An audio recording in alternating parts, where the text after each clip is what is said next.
You are listening to the CADDle Call podcast. This is the place where computer-aided design and drafting meets humor and practicality, with a touch of business acumen thrown in for fun. Jim and Rocco, the owners of ZenTek Consultants, the premier U.S. technology consulting firm for architecture, engineering, construction, and manufacturing, discuss the fascinating world of CAD with some humor and some honesty. The CADDle Call podcast. Hello, everybody, and welcome to another episode of the CADDle Call podcast with Jim and Rocco from ZenTek Consultants. I am Jim, your technology-oriented and overly talkative host, and with me, as always, is my partner. It's Rocco. It's Rocco. See, he doesn't actually have any focus or do anything. He's just Rocco. He's just like a chair. He's there. That's all he does, folks. Sad. Yep. He's like, yep. He doesn't even care. You got a problem with that? Nope, not even a little bit. I'm okay with it. So, all right. So today, our topic for today, we're doing a special topic today. It's called starting your own business, aka the ZenTek story. And the reason we're doing that is that today is actually a very special day here at the CADDle Call. This is, Rocco, officially our 100th episode. Yay! Yay! Can you hear that? I know, I'm playing a little sound effect. There's a little guy going, yay! I just love it. Yay! It's awesome. I don't know if it's coming through on your end, but No. It's too funny. But yeah, and in light of our 100th episode, we wanted to do something different than what we normally do, something a little special. And Rocco and I thought we would just talk about how ZenTek as a company and this podcast actually came about and hopefully help other people kind of get started in their own entrepreneurial endeavors, right? Particularly now, we've been seeing a lot of that recently with folks calling in, starting up their own businesses with the Great Resignation and stuff. So yeah, and in format, today's podcast is going to be a little bit different than what we usually do in that, like I said, we don't have a real topic here. We're not talking about a particular, product or a process, and we don't have any talking points outlined. Rocco and I are just going to BS a little bit and talk about how we got ZenTek rolling. How do we get the podcast going? The different problems we face, right? The good, some of the really bad decisions that we've made over the years. So that's kind of where we're going to go today. So this means that Rocco doesn't get to just sit in a corner and sleep while I talk a lot today. So he's got to actually participate for a change. So instead of being a chair today, he's going to be out in the spotlight. So, all right, Rocco. So let's start with this. Let's start talking about the CADDle Call podcast first, right? And how we got that started. And I'm going to start with the thought that, be honest now, you thought that this podcast was a really dumb idea at first, didn't you? I didn't think it was a dumb idea. I just didn't know, how well it would take off. I mean, who wants to listen to a bunch of knuckleheads, just talking and, but like anything, it evolved, right? And it evolved and it's gotten to the point where those of you who follow us regularly, I mean, you see, we have quite a number of industry guests from all different kinds of firms and companies and backgrounds who are interested in coming on and joining us and talking to us. And I think I'm always pleasantly surprised to hear, out of left field, all of a sudden somebody saying, "Hey, I listen to your podcast," It's always surprising, right? You're like, wow, we actually have listeners. Who knew? Yeah. No, that is exactly. I wasn't really sure, from the beginning how well it would do. And, it does take time, to put together scripts and to coordinate guests. And, so I was a little skeptical, but, I like I said, pleasantly surprised as to how it's been working out for us. And, thanks to our listeners who continue to listen from week to week. So, yeah. We definitely appreciate all the folks who listen to this insanity that we dribble out every week. But yeah, to be honest, I mean, I was the same way. I didn't really have huge hopes for it. It was one of those things where, I've got my son is 28, right? He is a podcast fiend. He listens to every podcast under the sun. He's got a whole, massive playlist on Spotify that he listens to regularly. And so do my nieces and nephews. I'm like, you know what? What could it really hurt, right? It was something to put out there, right? A little bit of content marketing to talk to people about, who we were, what we did, and really have discussions in our industry, right? More, we try anyway to keep it focused more on processes and procedures rather than trying to use it as like a sales tool. And I honestly think that has paid a lot of dividends for us. And I think that our listeners like that. We try to stay kind of platform neutral, and we try to be honest with what works and what doesn't work. And we're not just here selling them stuff. So, usually every now and again we do sell them something, or we try to, but it's worked out way better than I thought. I mean, I am always surprised as well, right? I always get on the phone with people on the tech side and doing project work with them, and to get into a class of, 15, 20 people, and 3 or 4, I'm like, oh, dude, I love your podcast. I'm like, oh, okay. It makes me feel like a little minor celebrity in my own little world. It's nice. Well, and it's a casual way for people to listen in on what's going on in the industry. And, it's not a pressure thing, not like they have to do it. It's a lot of people just like listening. And of course, we're not the only ones out there, right? I mean, there's other podcasts in the industry. So it's more of a passive, let me turn on and listen to the radio, or let me turn on and listen to iHeart music. It's a casual industry topic, focused content that people listen to. There you go. And it's the kind of thing you can listen to at work, and your boss can't really tell you that you're slacking off. Like, hey, this is focused on what we do. So I guess that's a plus. But yeah, I mean, listen, I would say to anybody out there who's dealing with their own company, and in specific industries and trades, I mean, it really is not a bad way to reach out to your client base and to your peers and do some networking and really, build some relationships. We've actually, like you said, having on, different industry guests, we've built some really nice relationships with some really outstanding people in this industry who come on, and once they're on, they're like, that was fun. I want to do it again. I'm always happy to have them back, and I think that's really paid off really, really well for us. And I think it's a good approach, that kind of concept of, when you're dealing in business, to focus on providing some good, important content for your I guess we'll call them clients, and in this case, listeners, providing them something that's worthwhile to them, right? And helping you network with other people who are going to bring, important things to the table. So I think it's worked out way better than either of us ever dreamed it would. So I'm pleased with it. It's a good thing. Yeah. So yeah, let's take a minute about let's talk about ZenTek, all right? And how we kind of came to be as a business, right? Which is kind of a weird progression there for us. It wasn't, I think, anything that you had planned in your life. So let's just start with the question, right? Why don't you tell folks where did we start out, and what kind of made you be silly enough to agree to being my partner? Yeah, well, we were both in the Autodesk channel. I mean, I was in the Autodesk channel for a lot longer than you were, Jim, right? Yep.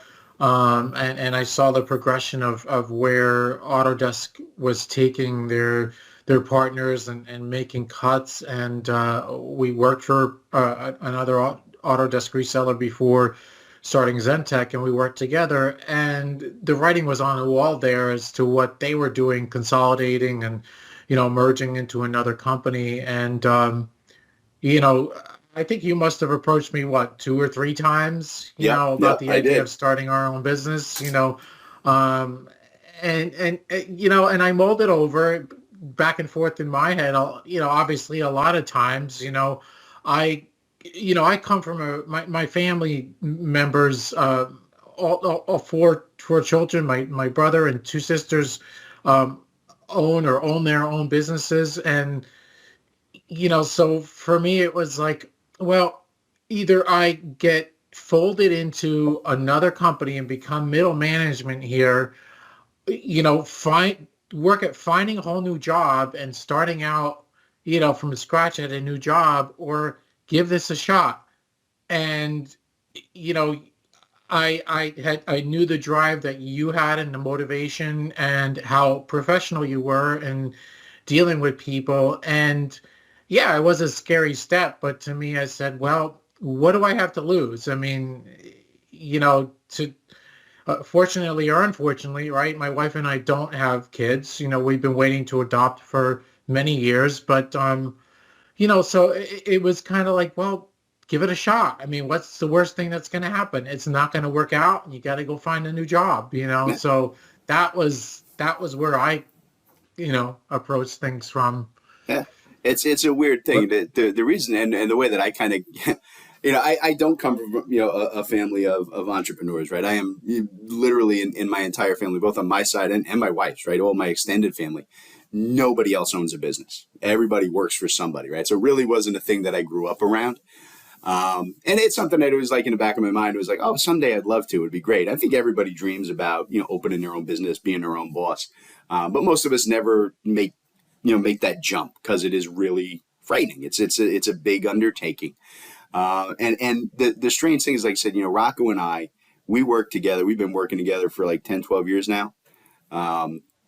Both at that former reseller at Autodesk, which was, by the way, an outstanding company. I mean, we had a great time and an amazing team of folks over there.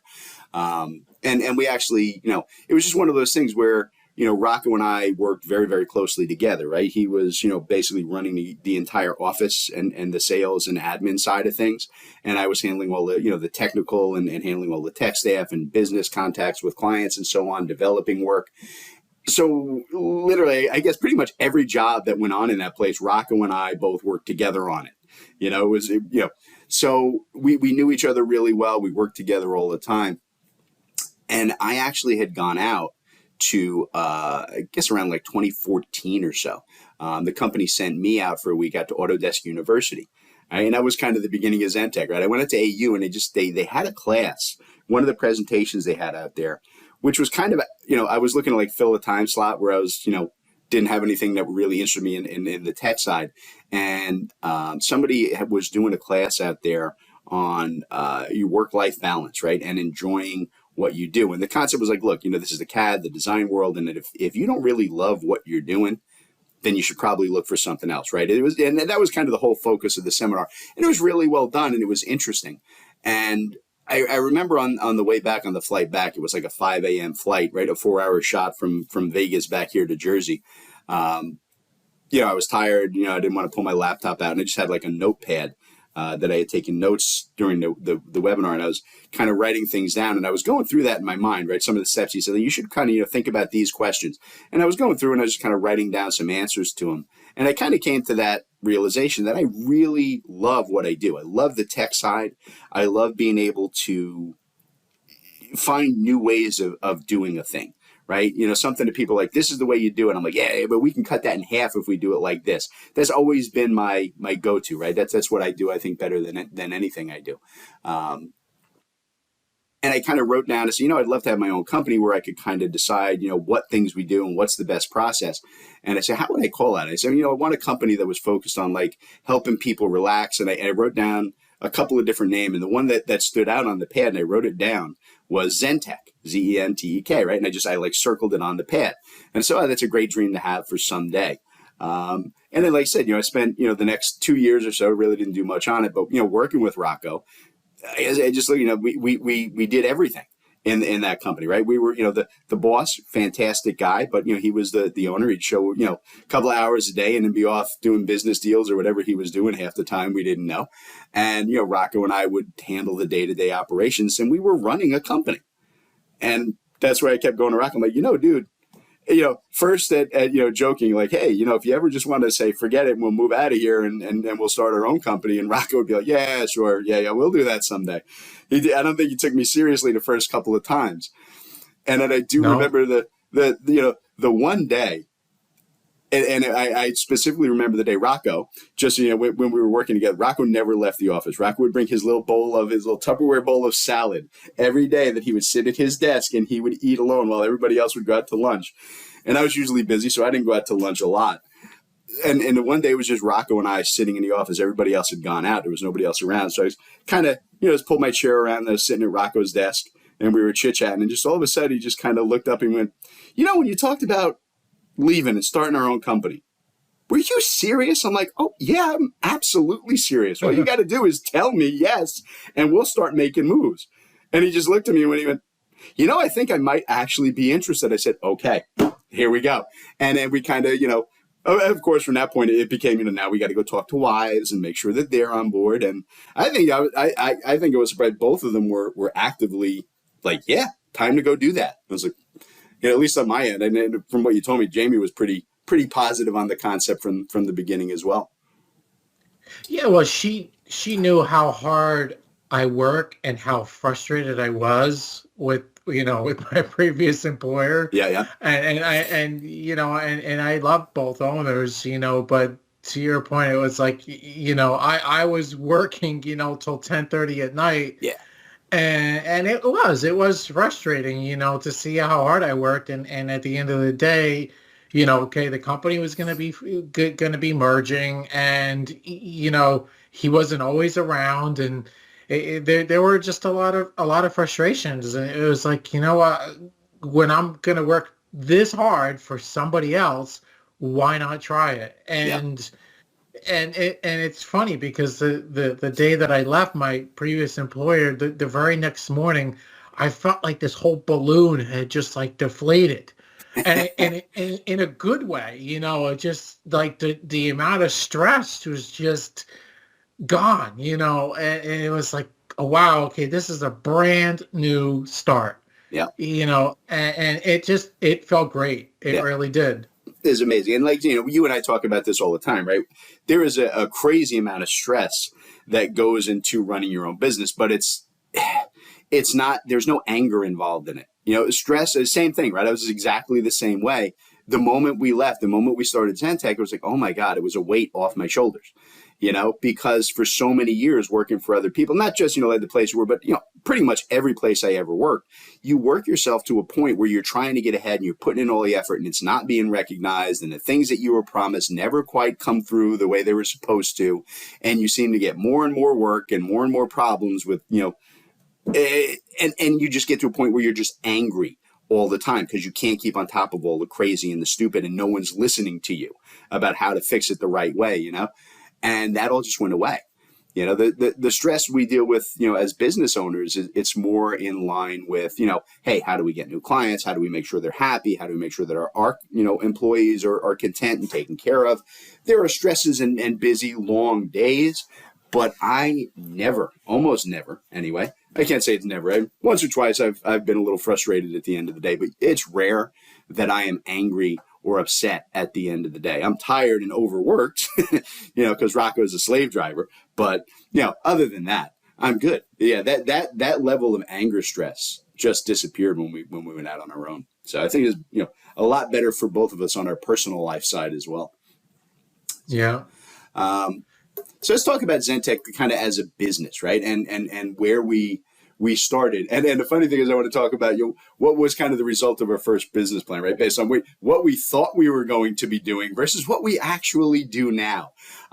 Big difference between where we started off and where we ended up, right?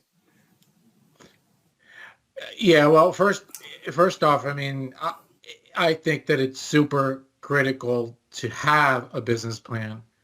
Yeah. Right. It's one thing to conceptualize. It'd be nice to, I'd like to, I know somebody who has, but you really got to sit down, whether you have a partner or not, partners or not, and really put together a business plan. And even though you have a business plan, like Jim's saying, that doesn't mean that it's going to go as planned. I mean, but the important thing is to have it documented, to think things through. I mean, I know we reached out to the SBA, right? They're a huge help. Recommend that for everybody. It should be everybody's first stopping point. Go to the SBA. It's free. They've got resources like you would not believe, and their business planning functionality. I don't know that we would have been able to organize and structure ourselves and get things going the way we did without them. No, and they gave us a whole template to build the business plan from. And, did we follow it to a T? No, but I mean, it definitely gave us the foundation of the house to build. So I, definitely recommend and think that it's critical. And look, we continue to, the first thing we do every January, the first day of every year, is work to tweak our business plan, because it is a document that gives you the foundation, and it's not going to be, you're not going to look back at it at the end of the year and say, okay, this went exactly as planned. That doesn't happen. But again, the idea behind it is that it helps you structure, it helps you point the ship in the right direction. And so it's critical that you do that. Yeah. Yeah, I mean, look, it is very much like, traveling, folks. If you say, hey, I'm going to go from my house and I want to take a trip to Chicago, you don't just go out and get in your car and start driving, right? You look at a map first. Now, while you're driving, there may be detours and there were unexpected delays and you had to jump to another road because of a snowstorm. That's what it's like. But you got to have a map. You got to have an idea of where you're going before you can get to your destination. So, and it really was vital in everything we do. And we do update it every year. And every year, even each year, we look at back and go, wow, yeah, that didn't quite go the way we planned. But we did get these 2 out of the 5 things we were really targeted on. So not the way we thought we would, but we got there. You just can't. You can't function without that business plan. And I think, one of the other things that we did, and it's funny because, right now it's more common, but it wasn't common, back when we first started ZenTek. I mean, Rocco and I, we made a decision to structure ourselves as a 100% online digital firm. Our idea from the beginning was we were never planning on, having people work in office. We were never going to go visit people on site. Everything we were going to do was going to be digital because we really believe that, in this busy world, particularly in construction and design, being able to do everything 100% online and let people sit in their own offices or in their own homes and work with us was the way to go. And it's funny. That's one of the things that, we really wanted to do. We thought it was important. And the world itself just changed so dramatically over the last few years that now that's commonplace, right? Everybody is in agreement. But at the time, we started off early on, there was actually a struggle. We had a lot of people who were like, we're not doing things digitally. We want trainers and we want, specialists and consultants who are coming to our office to talk to us. We're not talking over Zooms and Teams and things. And now that's like an everyday thing. So, we structured ourselves in that respect. And it's just pure, I don't want to say luck. It was just pure random chance that the world has kind of adapted to that based on some really tough few years we've dealt with. So, the other thing that we really did, I think, that I thought helped us a lot to get going, and really on both the technology and the marketing side, we really focused very heavily on maximizing our technical potential, right? So that we could do things from the technical end that would have been a lot harder if we tried to set ourselves up as a traditional business with, an office and in-place servers and, dedicated IT staff and so on.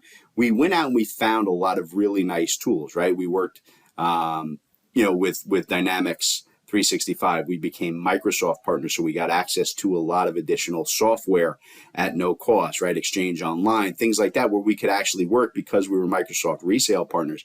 We could actually get some of their advanced technologies that usually are cost prohibitive, right? We did things like, phone systems instead of going in and, going to, AT&T or Ma Bell and having them come in and set us up with, hardline phones.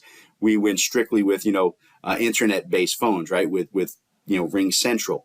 Everything we did, we really focused on making it digital and online 100%, and I think that dramatically saved us a ton of startup money. I mean, I think our startup costs wound up actually being only about 50% of what we estimated they were going to be because we were really, really conscientious about maximizing our potential returns with the right digital technologies. So what are your thoughts along there, Rocco? I mean, in terms of that, what do you think we did right and wrong in terms of, getting us set up in the beginning, right? What was good and what did I completely screw up in the initial business setups? Not a lot stands out as doing it wrong. I mean, you set up SharePoint from the very beginning, right? So we were able to access folders and, work in real time. I mean, that was done from the very beginning. And, I give, you credit for organizing that, but part of the credit you get comes from your background, right? I mean, Yeah, you it's did what a I do. lot with Autodesk Vault in the back end, and over the years, and so you knew how to structure us. And so that was huge. For those of you who don't know me that well, I'm severely vision impaired, and one of the big mistakes we made was, yeah, Zoho looks great. Let's buy Zoho as a CRM system, And I will and say, it's a great CRM system. It was it really is. easy to use for everybody except you. Yeah, so once it was all set up, and once we got going with it, it's like, Jim, I got a problem here. I can't use this darn thing, and They so have we had. zero accessibility options in that program. It's something. By the way, if anybody from Zoho is listening, fix your stuff, man. Great product, but it's just a terrible thing for anybody who's out there who's into software development. Whatever you're doing, web pages, software, anything. You guys need to think through the accessibility. It's a much bigger problem than you all think. That if you don't label the buttons on your page and they just leave them as button 1, button 2 when you're creating apps and websites, people who have vision and hearing and other accessibility issues have no way to access or work with your stuff. Just saying. Something you all should think about. Sorry, I didn't mean to cut you off, Yeah. Rocco.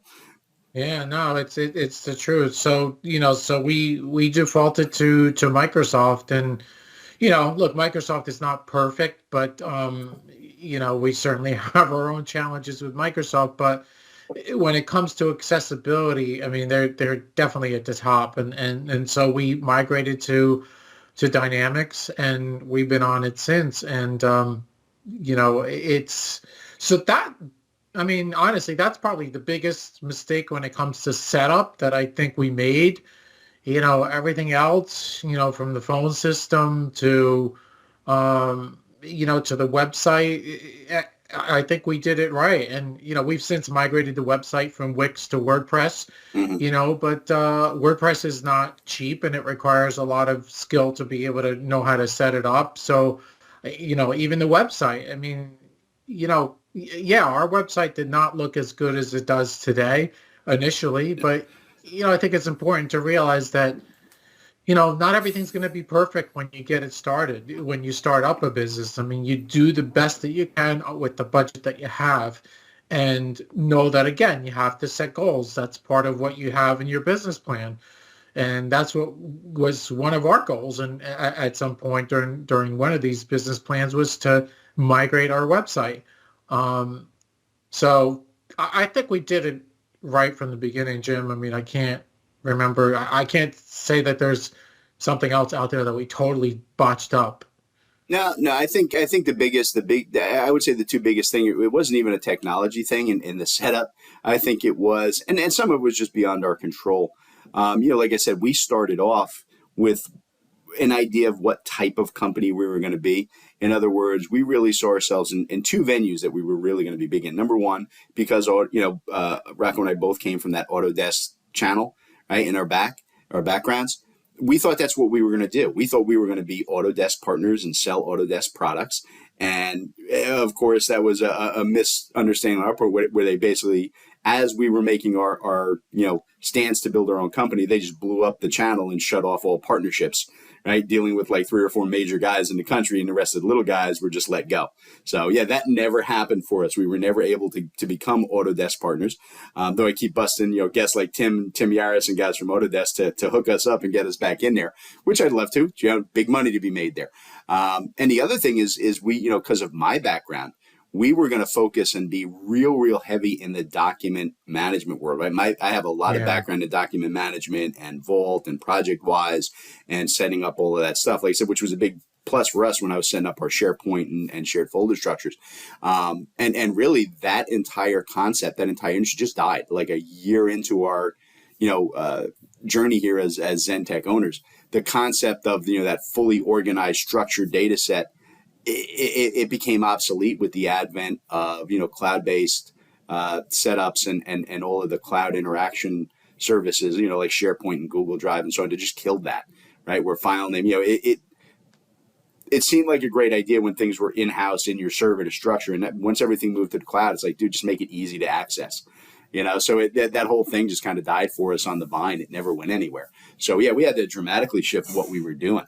So I think that would be a misstep. But again, the idea is that they're missteps. They don't put you out of business. You've got to be able to adapt and say, okay, this is not what the industry wants.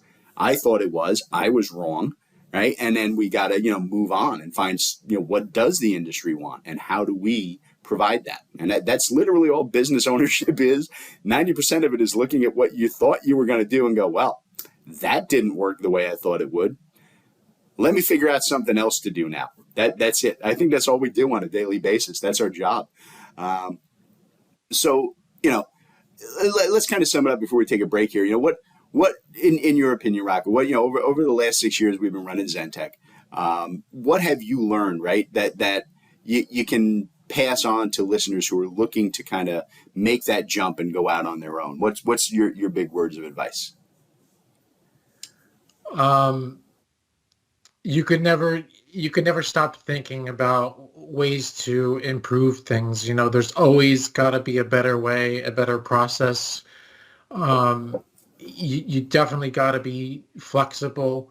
You definitely got to be willing to work hard and to put in the hours. And if you think it gets easier, it doesn't get easier.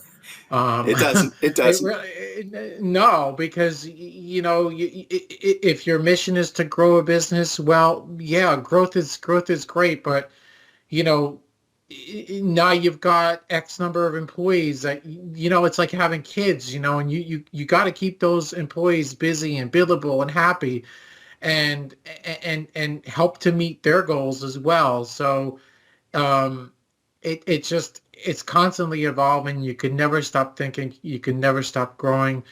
And, some people might look at that as, oh, crap, I don't want to do that. Well, owning a business is not for everybody. Let's face it. But, owning a business is for a lot of people as well. You gotta be driven. You gotta like it. You gotta have passion, and you also gotta be positive, right? You gotta have a positive attitude. You can, not only in life, but when you own a business, stuff is gonna go wrong. Happens every day. For sure.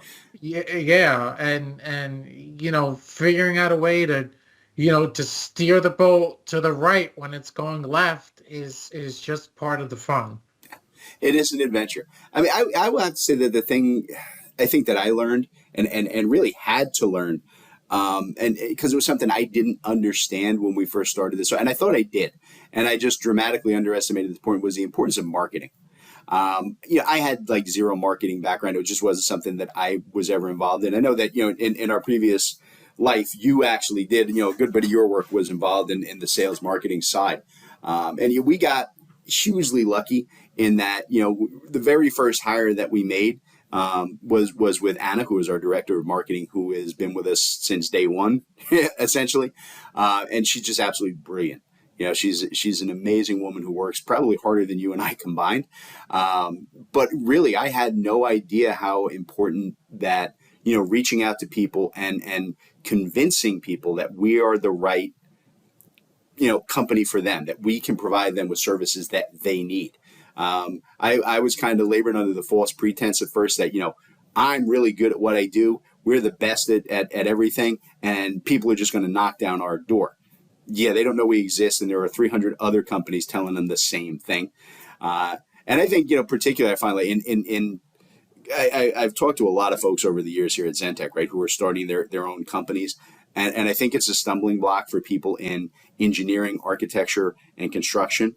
The idea that, I'll get one job, I'll do that one job, and then word of mouth, I'll get 20 other jobs because I'll do such a good job.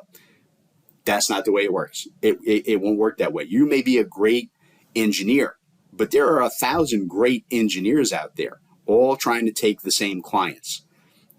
You've got to get out there. You've got to market. You've got to put your name out there. You've got to do podcasts, right? You've got to do newsletters and blogs and vlogs and videos and everything under the sun just to make people aware that you exist. And I had no idea how much time, effort, and money we were going to have to put into marketing. And like I said, thankfully, Anna was here to kind of help us steer those waters. So that was my big Yeah, learning curve. that wasn't so much of a surprise to me, because I come from my education and background has been in sales and marketing, and so that wasn't a huge shock,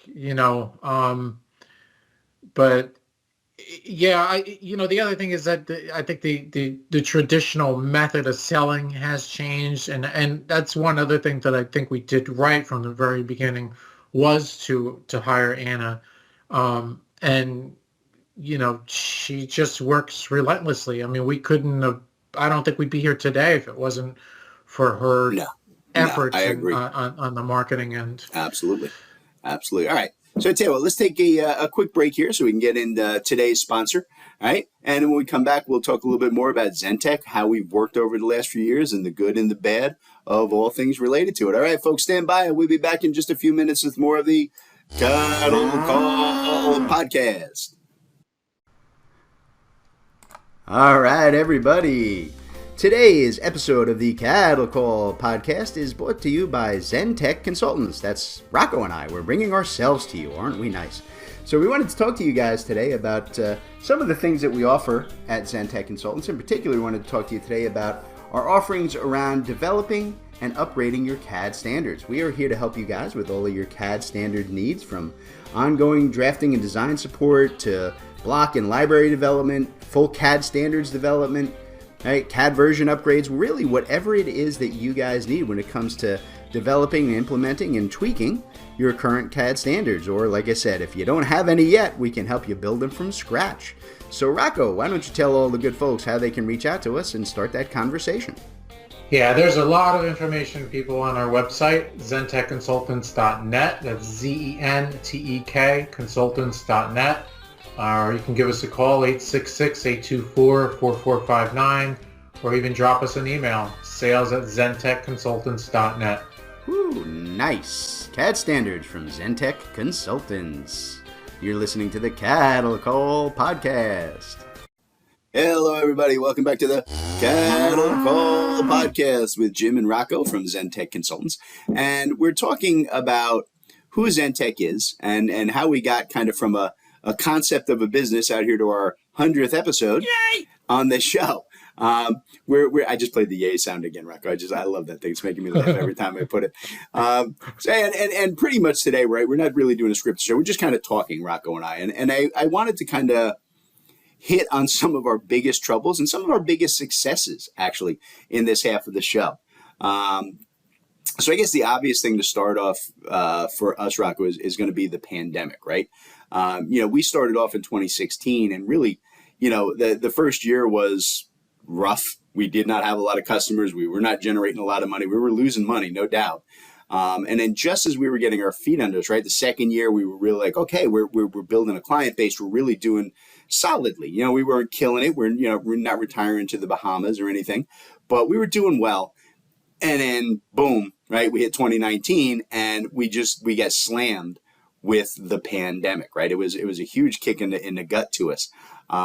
So what do you think? I mean, we obviously we're still here. We've made it through, knock wood. How did we survive? What were the steps we took, and what were the lessons that we kind of took away from that? Do you think? Oh God, it's I don't know. Sometimes time goes by and you kind of forget what you go through. But I mean, for I'll have to keep thinking more here. But for one, right? I mean, the programs that the government put in place were huge in helping us out. Absolutely. Right. I mean, regardless of your political stance, the paycheck protection program was huge for us, and we definitely, our revenue was down something like 25-30% in 2020 alone, which was nothing in comparison to what some other folks had, and so how many businesses went out entirely. But I think it was huge. And there's a lot of people out there, I'm not going to get anything from the government. What's the point in even trying? And that's a big it's false. There's a reason why the government puts together programs, and you definitely gotta stay on top of what's out there. Even today, to start up a small business, especially if you're a minority business, there's so many opportunities out there and loans and grants that you can look into, that are huge. So that's the first thing that pops to mind for me. Yeah, What about you? it was a huge benefit to us. It's funny, like I said, yeah, there is a political aspect to this, and people have their own views on the whole PPP loan thing. And I was actually at a family gathering about 2 weeks back, and woman that I love, she's a wonderful woman, older woman, was going off on the paycheck protection loans. Right? She's, oh, it was such a scam, and it was nothing. No business has ever got any of that money. It all went into the pockets of the giant corporations, and it was all stolen, and it didn't help anyone. And I'm like, yo, excuse me. Yeah. There's always, for any government program, somebody's putting their finger in the pot when they shouldn't. That's the reality of life, right? And you just got to go and investigate and find them and pull back the money and do those things. The government does. And listen, I spent a lot of years in the military. I know the government inside and out, and it is far from perfect, particularly when it comes to money. But that program, the whole structure of it, was vital to just a huge swath of businesses throughout the country. I honestly don't know that we would be in business today without it. It really did help us bridge the gap and keep us from having to let go of any of our employees. We were able to use that money to make sure that even though we at some points, we had months where we were just hemorrhaging cash. It was just total losses of money month after month after month for like 6 straight months where it was just nothing but losses, where normally we would have been cutting people, firing people, right? Rocco and I would have had to take pay cuts. It would have been a huge problem. And those paycheck protection loans and the EIDL advances and the SBA loans, all of the government-backed and funded programs that were working were of vital import to us. So I think Rocco's absolutely right, folks. Don't necessarily believe all the negative rhetoric that you hear online and in the news. Go out and apply and make use. When the government is putting forward programs to help businesses, and right now they have an immense amount of things available through the SBA and related things for new startup businesses. Go take advantage of those. I'm telling you, it's worth it. It's worth it. It's worth it. It's a lot of headache and a lot of paperwork that goes into those things. It is worth the time and the effort. That's an absolute yes. And you got to stay on top of it too. I mean, just because you apply, don't apply and just let it go. I mean, it's like anything. You have to be persistent. Poor Rocco was on the phone with those people 4 times a week for about 2 months trying to get us our money. It's never easy. It's the government. There's all kinds of red tape and hoops to jump through and problems.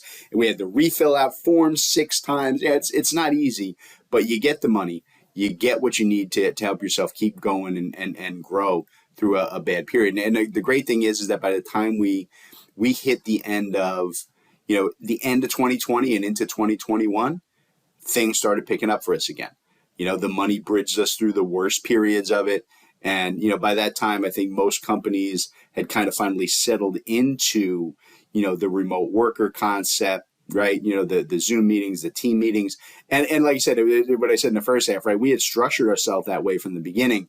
And I think that bit of random chance of this pandemic and everybody moving to that, where a lot of consultants and technology firms were scrambling to try and catch up, we were already ahead of that. We were surfing that wave for years before it became popular and necessary. So I think that did help us a lot. That was just random chance. What wasn't good planning, so take random chance when it comes too.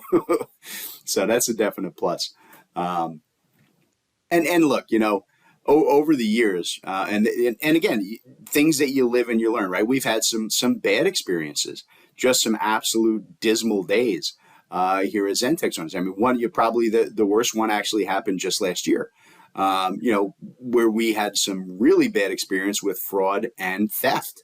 It was absolutely devastating. It hit us hard. But so, Rocco, why don't you explain what happened in kind of in an overview and what have we learned from it? What did we have to change up to make sure this doesn't happen to us again? Yeah, look at and this was unfortunately me who was leading the charge here. It wasn't just And you. It wasn't just you. Part of that is on me for not looking closely enough because I was too busy. I mean, yes, you were the name up front there, but we're both at fault on that one.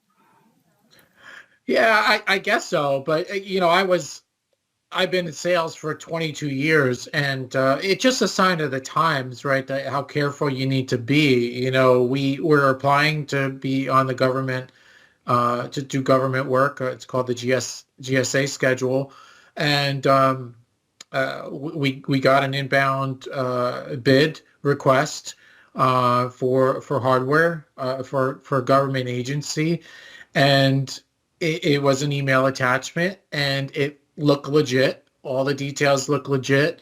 And so I applied for it, put in a bid, and sure enough, started communicating with an individual, and everything was going well. He even called me and had a conversation, and long story short, he ended up being a fraud. He's impersonating a government employee, and so we were stiffed out of a little over $30,000. Yeah. And there's no way to recoup that money. No. So that was and you think that you're reported to the authorities and that they're going to jump on it. Well, we're yet to hear back from anyone. Yeah, they're dealing with this every day. So, you really got to be careful who you're dealing with. And stuff is going to happen. Like we said, stuff is going to happen. Good and bad is going to happen when you own a business, and it is about your attitude. Yeah, that was really frustrating and aggravating, and we lost a lot of money, and we're not a huge business, but it's our accountant is a great guy, and he and I was upset when I first told him. I said, I've been doing this for 22 years and this has never happened. And he says, Rocco, you just move on. It happens. Don't blame yourself. Just move on. And that's the huge thing you got to take from things like this. Look, at the end of the day, folks, this one hurt us a lot. Like Rocco said, we're not a big company, and taking a $30,000 hit, it hurt, But the reality of it is, this was a brilliant scammer. This guy was a horrible human being, but brilliant at what he did. Everything was done on legitimate contracts. It had, it was for like the Nuclear Regulatory Agency. It was on their formal letterhead. The contracts were the standard NRA. Everything looked at, the only thing that was different out of 300 pages of documentation and formal process and government red tape, he altered the email address. And he altered it very, very closely. So instead of going to gov.biz, right, or whatever their email, it went to gov. Instead of going to .gov, it went to .gov.biz. It was a small 3-letter change hidden behind the scenes in the email so that it was routing to him instead of the government agency. So, it wasn't like it was a blatant scam thing, like I said. And yeah, Rocco, like I said, you were the guy out in front, and yep, you were the one who took the big hit and the heat for it. But, it was a well-crafted scam that anybody could have fallen for, And like I said, I think what I learned from it more important than anything, I think in a way there was a good item to come out of it, right? And it's particularly true if you're dealing in a partnership. It could have been real easy for me to look at that and say, hey, Rocco, this is your fault, and you lost us money, and hold him responsible. And you know what? That is probably the worst concept that I've ever heard. One thing I think that Rocco and I are really, really good at is realizing that we're both humans. Yeah, this is a big, thing that, stands out for us. But over the years we've been working together, I have made just an absolute ton of stupid mistakes, bad decisions, things that cost us money, cost us clients, cost us wasted time. And Rocco's never given me a hard time. He's like, look, man, you did what you thought was right, didn't pay out. And I try to, extend him the same courtesy, right? You were trying to do the right thing, didn't work out. And that's the reality, I think, of day-to-day running a business, right? At the end of the day, right, Rocco and I are two horses pulling the exact same cart. We're both trying to pull the business forward and grow it and make it, what we want it to be. Sometimes he's going to pull left while I'm pulling right, and sometimes I'm going to go right when he goes left, and there's going to be some friction there. But you can't get mad and hold grudges because they're not doing what you think they should be doing. You got to, and I think this is particularly true for a partnership, but even for your employees, right? When your employees are trying to do something and it blows up in their face, it doesn't make them incompetent. It doesn't make them bad people. They shouldn't be yelled at and screamed at and belittled, and judged for it. As long as people are trying to do the right thing, you got to understand as a business owner, it's going to go bad some days. You just got to roll with that. We've had, employees who are like, oh man, I really screwed the pooch on this and I'm so sorry. I understand if you got to, let me go. And I'm like, dude, you made a mistake. Are you going to make that same mistake again? No. All right, we're good. Conversation's over. That's something that I think I've learned from a lot of our bad experiences. From a management standpoint, you can't hold that stuff.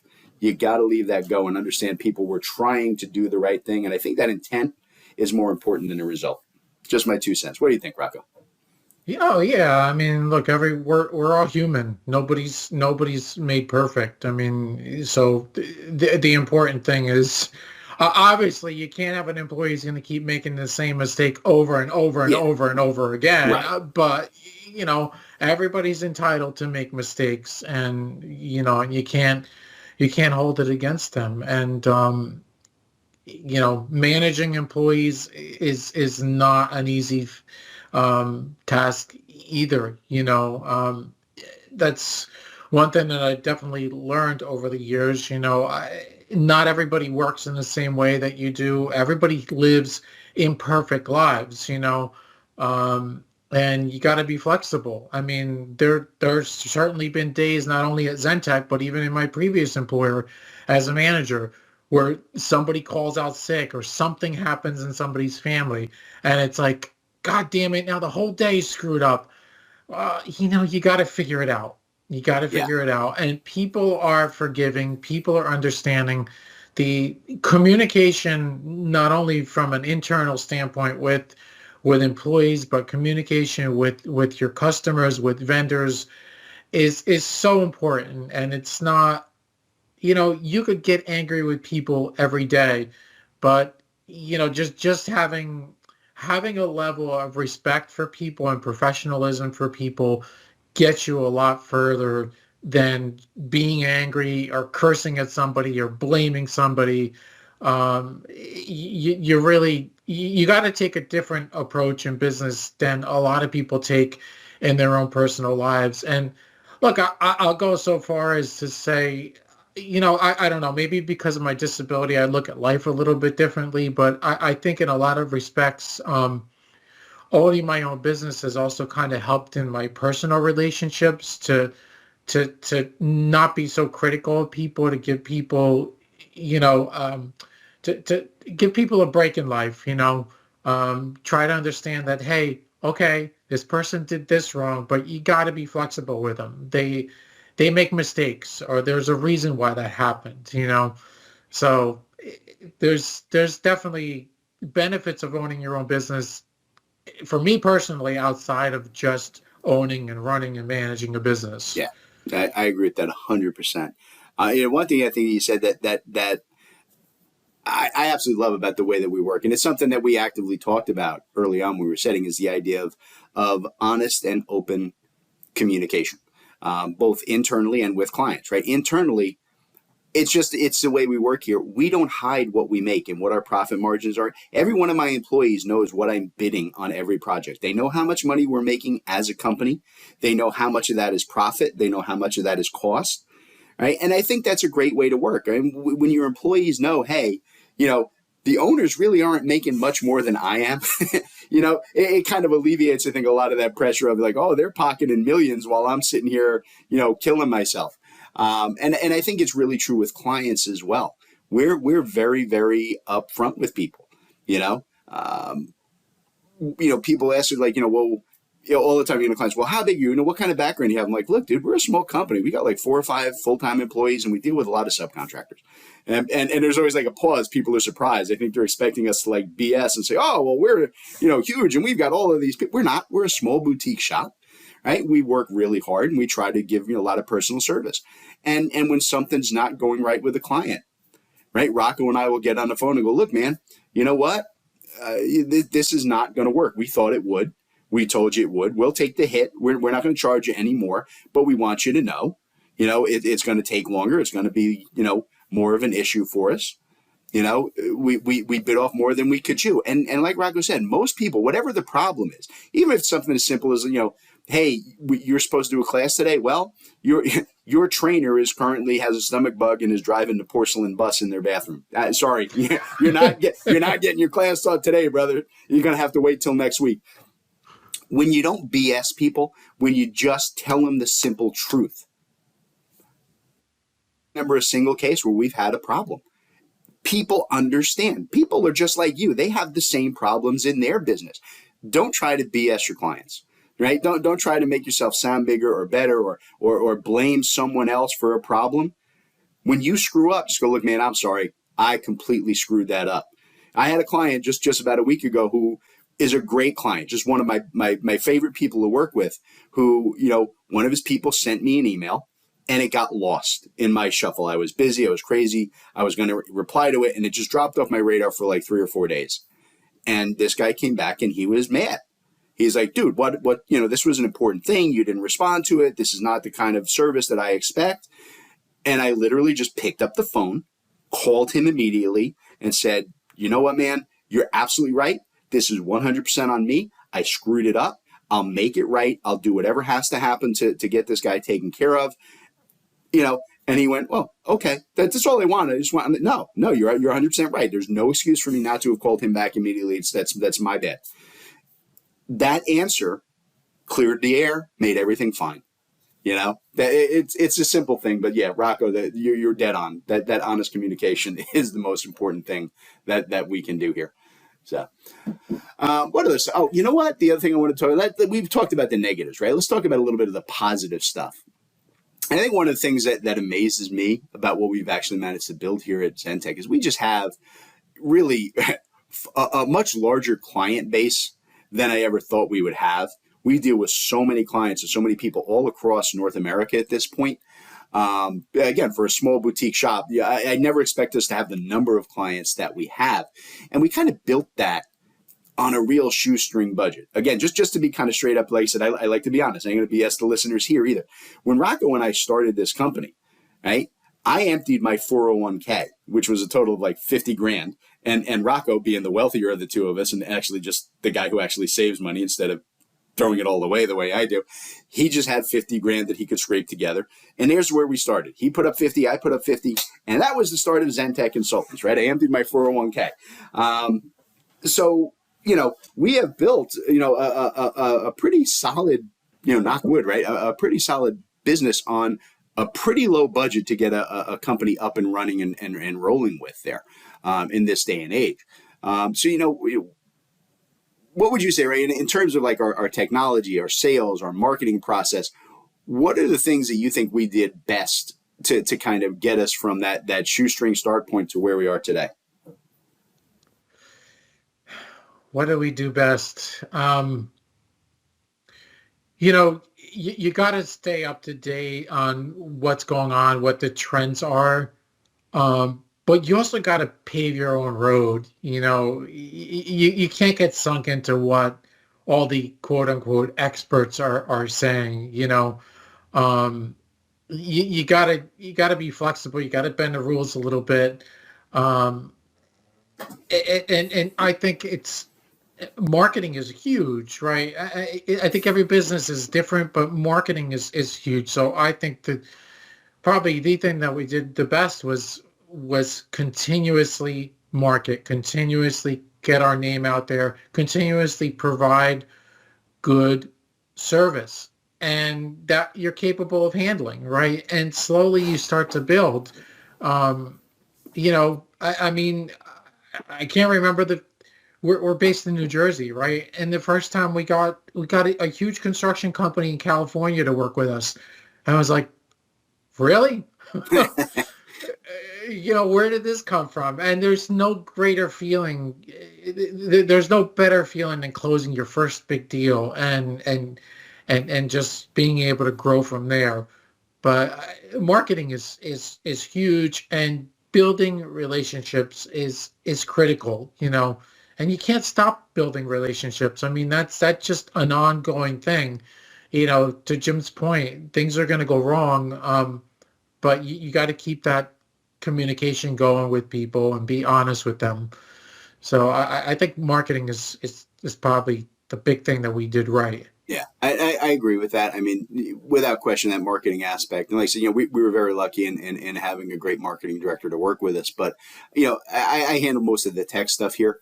And I think the good thing that we made the decision on very early on was implementing a CRM system. And, honestly, what does a CRM stand for? What is it? Critical Resources Management? Is that what the acronym stands for? I think it's customer relationship management. Okay, I don't even use the system, but I help set it up and research and get it going. And we use Dynamics 365, right? We talked earlier about Zoho and why we got off of that. But what I think is amazing about that, right, is that most small companies, they look at a CRM and they're like, oh, that's for when you're big, right? When you've got 10,000 clients, that's when you need that CRM system. And it was one of our first investments, right? With that initial, startup capital we scraped together, was to put in a solid CRM, because we use that CRM primarily for marketing, right? Of being able to, put in, people's contact information, to be able to market to people, to say, look, this guy's, he works at company ABC. They're an architectural firm. They use Revit. We can keep all of the data about our leads and customers and accounts in this one central location, right? And really, really target the marketing so that we're sending people things that are actually of interest to them. And that's really the big thing. You read, like, Rocco said, you don't always listen to the industry experts, right?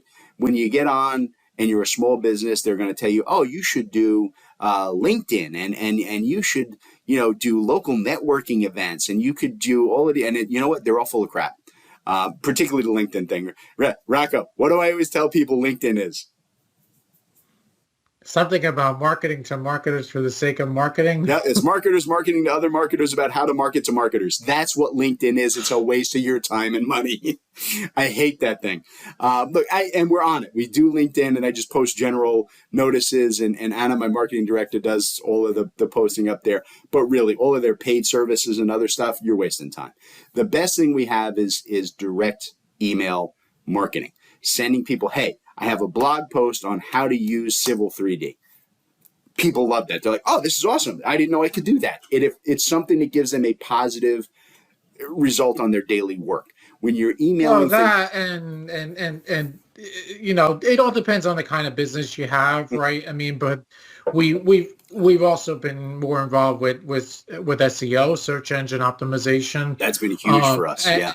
And that's really, it's taken some time, but that's really been helping to drive a lot of business and leads our way. And again, when we first started, we didn't do it right. We're not working with the original firm today that originally set us up.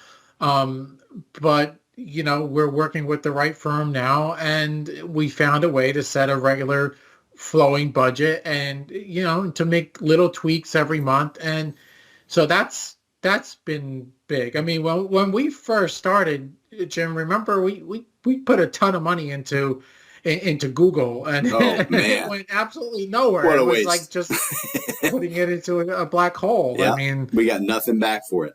And again, because like you said, we didn't start off with the idea of putting the search engine optimization, right? And we've got a third-party company now who reviews our site every month and comes back and says, okay, here are the things you need to change and update and modify. Right. And it's been a dramatic game changer for us. Absolutely. And I also think the other thing you talk about is a marketing budget, setting, as much money as you can afford. Right.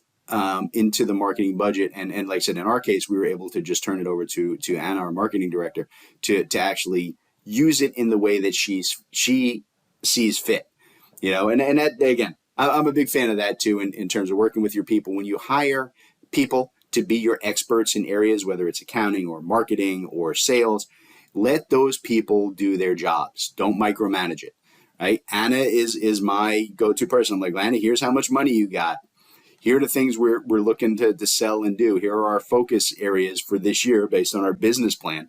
How do we get there, Anna? What do we do? And then we work out, here's how we're going to market it. Here's how much money I have to spend. I'm going to put X amount on this, X amount on this. And that's her job. And I don't argue with her on it. When she tells me I need this much money, that's how much money we give her, and I think that's really important. The marketing, we can't stress that one enough. It is a big thing. So, our ZenTek has been growing. We're growing pretty steadily at like a 25 to 30% increase year over year, which is outstanding. But like I said earlier, right, we're not really the company that we envisioned we would be when we started out. We do a completely different set of services and skills than we thought were going to be our primaries. In terms of what was the biggest surprise, I guess, that came up along the way, Rocco? What was the thing that you were like, oh, did not see that coming, but it worked out well for us? I mean, I don't know, not a lot stands out. I guess training comes up first, right? I mean, when we started doing our classes, we did them in 2-hour sessions. And I think it was my idea. I said, hey, why don't, the 2-hour sessions seem to be going well.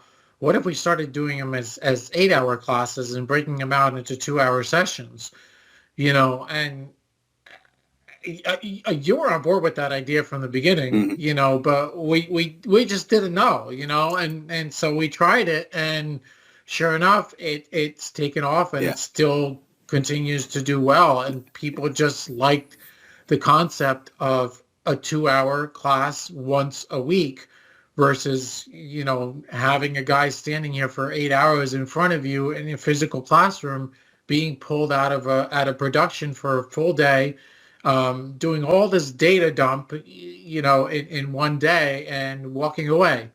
So that's definitely one thing that stands out that I wasn't sure how well it would work out, and it works. Yeah. And it is working well. Yeah, I think worked way better than our original, class concept. We did a lot early on, right? We tried with, maybe we'll do like short, hour-long classes for like $10, $15, and we'll get thousands of people to do that because it's less price. Now, I guess, one of the surprises for me is that, particularly, I guess, in the consulting space where we live, it's just a reality of, I guess, how people think. And it's something that we learned along the way, is that people actually put a value on how expensive something is. We found that, the low cost 2-hour class or 1-hour class did not sell all that well, because people are looking and go, if it's only like $40, it's got to be crap, versus, our 8-hour classes are like $425 for a student, right? And people will go, okay, well, that's a fair price for an 8-hour engagement. That's it's not cheap, but it's fair. And you know what? These guys probably know what they're doing if they're doing full 8-hour, and they've got hundreds of 8-hour classes on a lot of topics in this industry. These guys must know their stuff. So yeah, I think it absolutely was a bit of a surprise that, charging more and doing a longer engagement has worked out way better than where we originally started with that. I think on my side, the thing that surprised me the most has been how much we've grown on the consulting side, right? And doing the services and project work for people, right? Helping them develop their CAD standards and helping them implement Procore and, doing, Bluebeam custom tool sets, or all the things that we do on a daily basis. That really wasn't, I kind of started off thinking that, our big sellers were going to be, number one, our software sales, right? Because like I said, we came from the Autodesk channel, and that was what we drove in the place we worked together, prior to this. And it was just always my thought that our big push and our big thing was going to be, a software reseller with some training. And then, now and again, we'll get these service jobs, and it hasn't worked out that way. just the way that we've grown over the years, I guess, because of our capabilities on the technology side and working with the design and construction world with our staff. We do just an immense amount of that service and support work, way more than I thought we would do. It kind of, it's outstripping, both the kind of the training and the software combined. So I wasn't expecting that. I really was surprised by it. I mean, it's a good surprise, but it definitely didn't play out the way that I thought that was. Mm-hmm. So, all right. So one last little topic here, I guess, before we kind of wrap it up for today, because this is a really long podcast, longer than most of our podcasts. I think we're over an hour now. We've been BSing. So last topic here, right? So you just kind of sum it up, right? I mean, like I said, it was a big risk going out on our own, right? It took a lot of, chutzpah to go out there and really, make that leap and like I said, empty my 401k and do all the things we've done. So what do you think, man? What was it worth the risk of going our own way? Right? All the stresses we've faced, the fears we've faced, the problems we've run into, the long hours, endless working weekends. If you had it all to do over again, would you still say yes when I asked you if you were interested? Yes. Well, there you go. Yeah, but you know what? There's something to be said about a partnership too, and finding the right person or persons to work with as well. I mean, for me, I've had discussions with a number of people, and oh God, I wouldn't be able to partner with somebody, but it's also not easy doing it on your own. Sometimes you think you have the right answers to things, but you really don't, or something. A lot of times you're unsure. Even as partners, a lot of times we make decisions together and we look back together and say, well, that was a dumb decision. Yeah, that happens a lot. But what's the saying about, two heads better than one? Mm-hmm. And if I had to do it again tomorrow, I still wouldn't do it alone. And, I look at a partnership too as, and again, I think I'm not trying to make myself sound any better, but I think I have a little bit of a different outlook on life, particularly because of my disability. But I look at our partnership anyway as like a marriage. Yeah. There's going to be good days. There's going to be bad days. And there are plenty of times that I get angry with Jim and Jim gets angry with me. At least once a week. But at the end of the day, like Jim said earlier, we're both after the same mission here. We're both out to grow and to live our lives, and we'd like to be millionaires, billionaires, but hello, we're just trying to live our lives. We're trying to live our lives as best we can, and to be honest and respect people, and just to grow. And I think Jim and I have a huge respect for one another, and that's not everybody has that. It's just big to have the right attitude and to be flexible with one another, and to understand that you're really after the same goals. And I'll pat ourselves on the back that I think we're both good people. We're not out to backstab one another or anybody else out there. I mean, we're just trying to live an honest life. That's yeah, bottom line. No, I couldn't agree more. I mean, and I think your analogy in a partnership as a marriage is absolutely dead on. Look, at the end of the day, we spend way more time together than we do with our wives. That's just the simple reality of it. You and I are together 6 days a week, 12 hours a day, constantly on the phone, constantly talking, emailing back and forth. I mean, we're there's no one else that I spend more time or talk to more than you.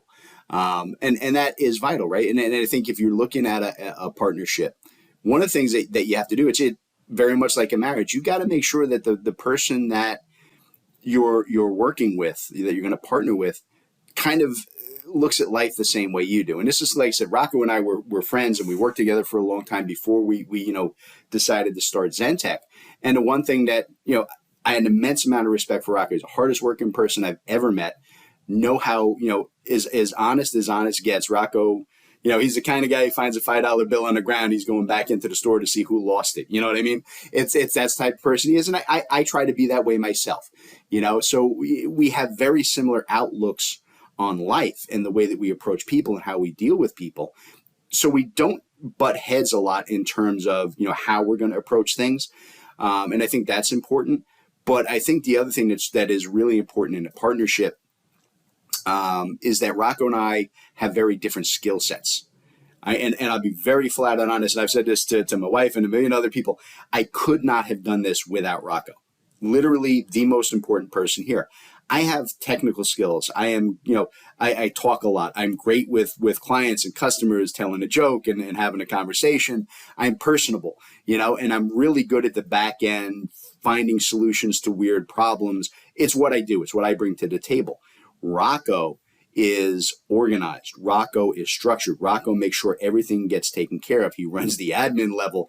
You know what I mean? He makes sure that the stuff that I forget every single day, he reminds me, don't forget you have to do this. Don't forget you have to do that. I am terrible at that kind of stuff. I really am. I have zero skill sets in that area, and it's a perfect balance, right? You got two people who want the same things, who have the same kind of personalities, but different skill sets. That's what you're looking for in a partner. You balance each other out really, really nicely.